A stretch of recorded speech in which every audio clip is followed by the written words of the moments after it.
In this video, I'll guide you through how to add a page on Google Docs. This is a really simple skill, but it's one you'll use all the time when you're working on reports, essays, or any kind of longer document. I'll walk you through it slowly and clearly so you know exactly what to do, and I'll also share a few helpful tips along the way. Let's start inside your Google Docs document. Make sure your document is already open in your browser and that you're in editing mode. To add a new page, the key idea is this. Google Docs adds a page wherever your typing cursor is. So the very first thing you need to do is place that cursor exactly where you want the new page to begin.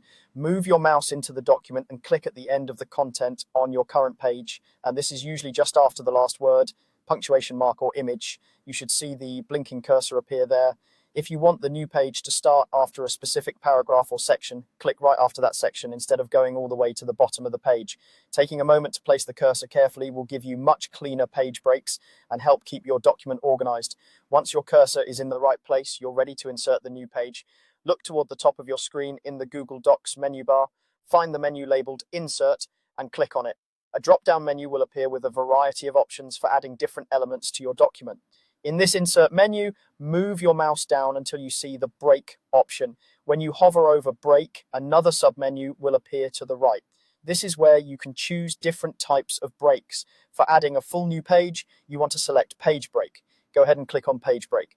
As soon as you do that, Google Docs will create a brand new page starting exactly where your cursor was. Everything after that point is moved down onto the new page and you'll see your cursor positioned at the top ready for you to start typing. If you scroll up and down a bit, you'll notice that your document is now split into pages and the new blank page has been inserted in the correct spot. If you don't like where the page break ended up, you can adjust it easily. Just place your cursor at the very beginning of the new page and press backspace or delete once. That will remove the page break and pull the content back up. Then you can click in a slightly different spot and repeat the same process. Insert, break, page break.